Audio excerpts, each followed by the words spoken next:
10분의 AI 두 번째 시간. 오늘은 여러분들께 바이브 코딩이 뭔지 설명을 드리겠습니다. 자, 바이브 코딩 관련해가지고 누가 먼저 이 용어를 썼는지 이게 무척 중요합니다. 주인공이 바로 안드레아 카르파티입니다. 여기 계신 분인데요. 슬로바키아계 캐나다인 컴퓨터 과학자인데 스탠포드 CS231N이라고 관심 있는 분들은 이 강의 이름을 들어보셨을 겁니다. 그리고 내용이라든지 아니면 이걸 보신 분도 계실 건데요. 설계하고 가르친 분입니다. 그리고 오픈 AI 공동 창립자입니다. 또한 테슬라에서 인공지능 오토파일럿 비전의 책임자로 일을 했었습니다. 그래서 원래 오픈 AI에서 테슬라로 갔다가 최근에 다시 돌아온 걸로 제가 알고 있거든요.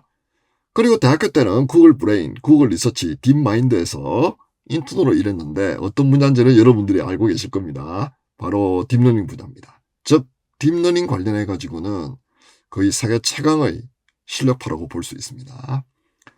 자, 그럼 이분이 도대체 어떤 얘기를 했길래 이 난리가 났는지 지금부터는 바이브 코딩이 무엇인지에 대해 가지고 안드레아 카르파티가 얘기한 내용 요약 정리를 같이 보도록 하겠습니다.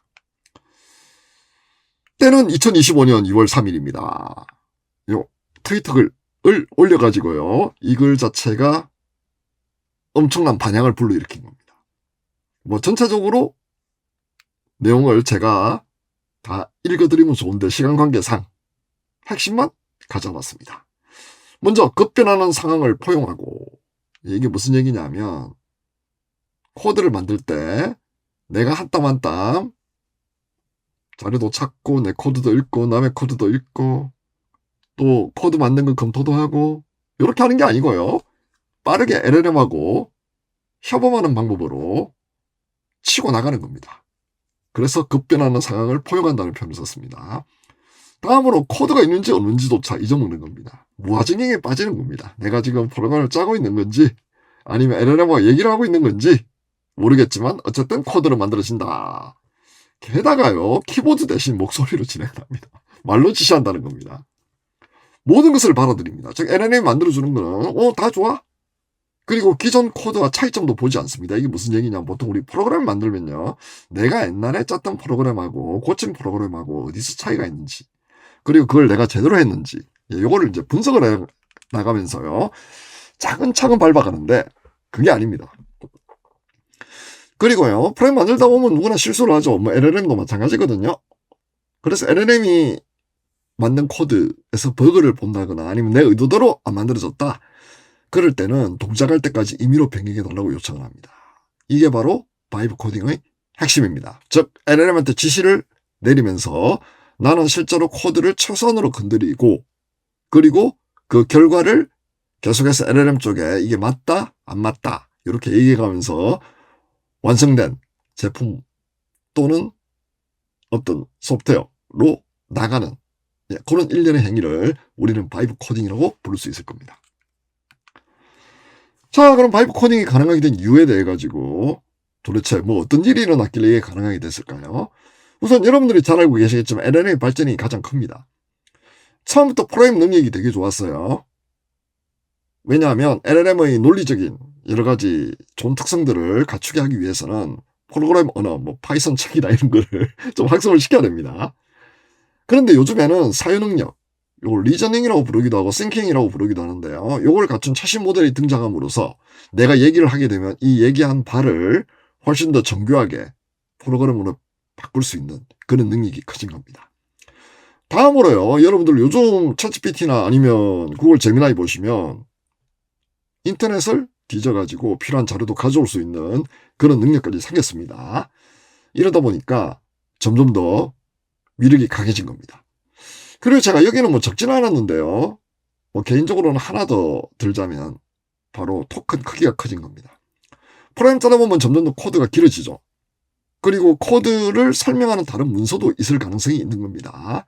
과거에는 LLM 자체의 토큰 수가 제한되다 보니까 진짜로 아껴가면서 뭔가를 해야 되는데 요즘은 여유있게 수십 킬로가 아니고요. K가 아니고요. 밀리언 단위까지도 토큰을 받아들일 수 있는 그런 신형 LLM들이 나오면서 프로그램 짜는 게 그 어느 때보다 좋아지고 있다는 겁니다. 다음으로 프로그래머들이 쓰는 문서 편집기인 통합개발 환경 IDE의 발전입니다.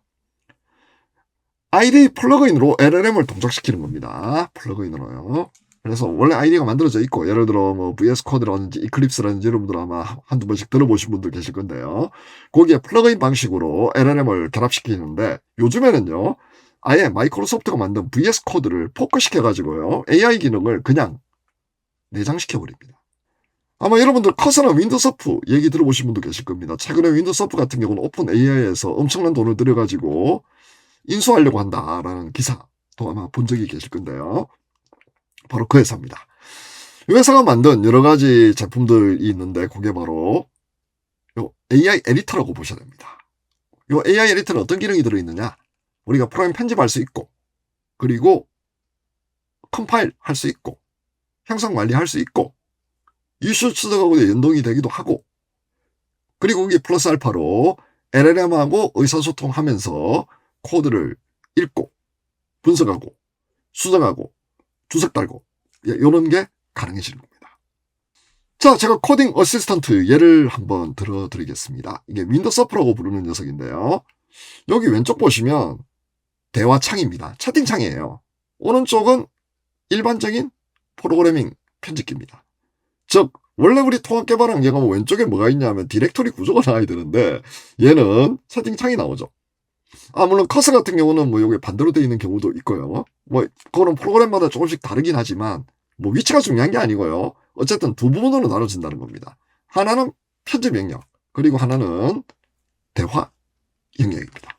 자, 여기 보시면 대화를 해가면서 필요한 작업들, 그리고 어떻게 뭐가 진행되고 있는지, 그리고 뭐가 변경되는지, 이런 것들을 왼쪽으로 볼 수 있는 거고요. 그리고 또 여기도 보시면 역시 대화식으로 뭐 분석해가지고 뭐 여러 가지 필요한 것들 고치고, 프로그램 필요하다면 또 추가하고, 이런 일련의 과정들이 되고요. 여기서 나온 결과가 오른쪽에 있는 편집창에도 반영이 될 수 있습니다. 그리고 또 편집창에 이렇게 필요한 부분을 선택한 다음에요, 물어볼 수 있습니다. 야, 이 코드 이거 뭐 하는 거야? 그러면 윈도소프트가 코드를 설명해 줍니다. 뭐 하여튼 여러 가지 다양한 작업들을 할 수 있는 거죠. 즉, 짝 프로그램 같습니다. 제가 생각하기로는 LLM하고 프로그래머하고 서로 협력하면서 완성시켜 나가는, 그게 가능하도록 만들어주는 게 요즘 나오는 신형 통합개발 환경 IDE의 위력입니다. 자, 그럼 바이브 코딩의 현재 상태에 대해 가지고 설명을 안 드릴 수 없네요. 먼저 RPA 쓰시는 분들은 로코드 얘기를 많이 들으셨을 겁니다. 즉 시티즌 프로그래머들이 프로그래밍 지식 없이 필요한 과업을 달성할 수 있는 그런 도구인데요. 추상화 수준이 높은 도구를 사용하면 생산성이 높아지긴 하지만 정해진 패턴에 맞는 작업만 가능해요. 예를 들어 RPA 같은 경우는 주로 우리가 사용하고 있는 애플리케이션들을 어떻게 제어하는지, 그리고 그걸 어떻게 자동화하는지, 뭐 매크로 같은 경우는 단순 방문은 가능하지만 RPA는 어느 정도 로직을 넣을 수가 있죠. 그리고 어떤 상황에 맞춰가지고 대응도 다르게 할 수 있죠. 그런 장점이 있는데요. 바이브 코딩은 아예 프로그램을 만들어버리는 겁니다.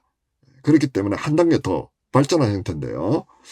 하지만 그렇게 위력이 강해질수록 언제나 문제가 발생할 경우 해결하기 위해서 노력이 많이 필요합니다. 이게 바로 가장 어려운 점이 아닐까라는 생각이 드네요.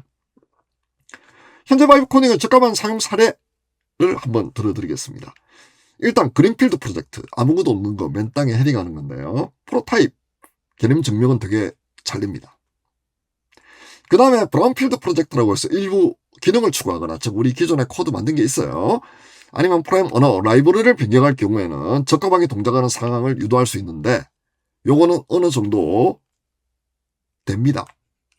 근데 이제 문제는 뭐냐? 바로 레거시를 뒤집어 엎는 겁니다.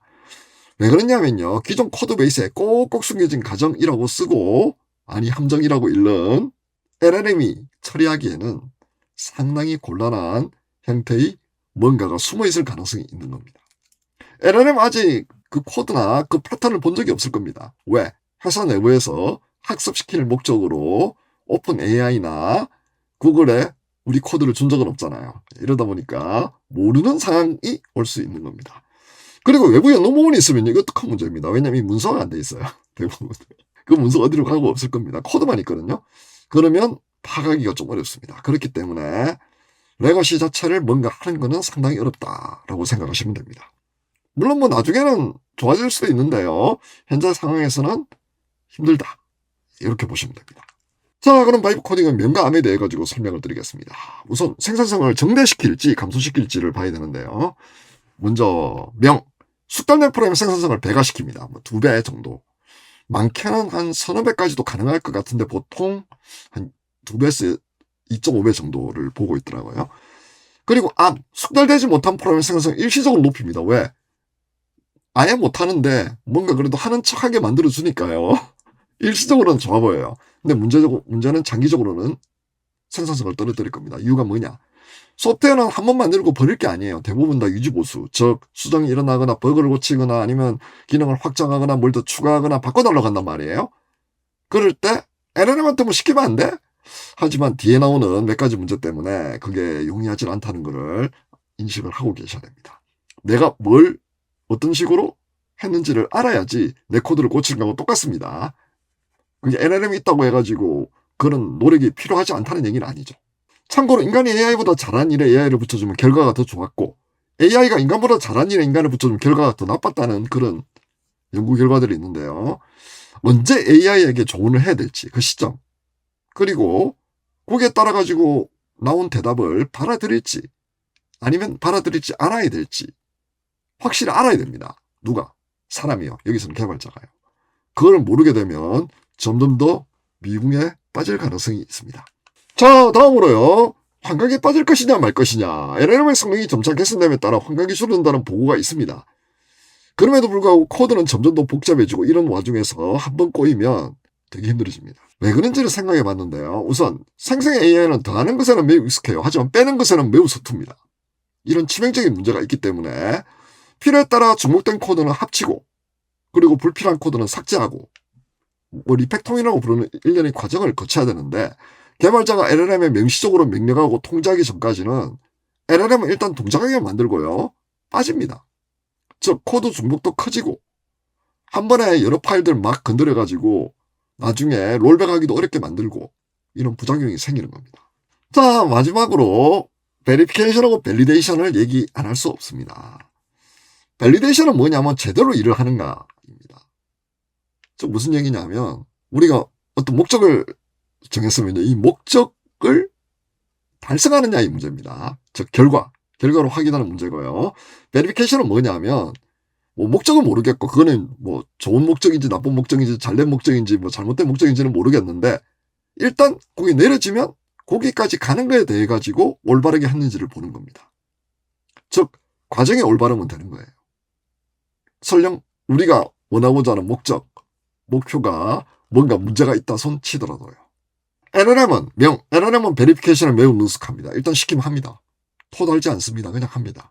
결국은 암이 있는데요. 밸리데이션은 사람이 몫일 가능성이 높아요. 즉 우리가 처음 시작할 때 어떤 목표를 주고요. 이 목표를 제대로 하는 거는 LLM의 그리고 그 목표 자체가 맞는지 그리고 LLM이 뭔가 올바른 방법으로 만들었는데 그 방향이 약간 틀려가지고요. 저 산으로 갈 수도 있잖아요. 그걸 사람이 알아야 되는 겁니다. 왜냐하면 밸리데이션 자체를 LLM이 제대로 하기는 좀 어려운 게 있습니다. 그러면 애초에 목표를 제시할 때부터 밸리데이션 관점으로 바라보도록 프롬프트 엔지니어링 쓰면 안 될까? 예, 이런 생각을 하시죠. 근데 문제는 뭐냐면 LLM은 그조차도 베리피케이션으로 바꿔서 실행에 옮길 가능성이 매우 높습니다. 자, 여기까지 여러분들 보시면 어떤 느낌이 드십니까?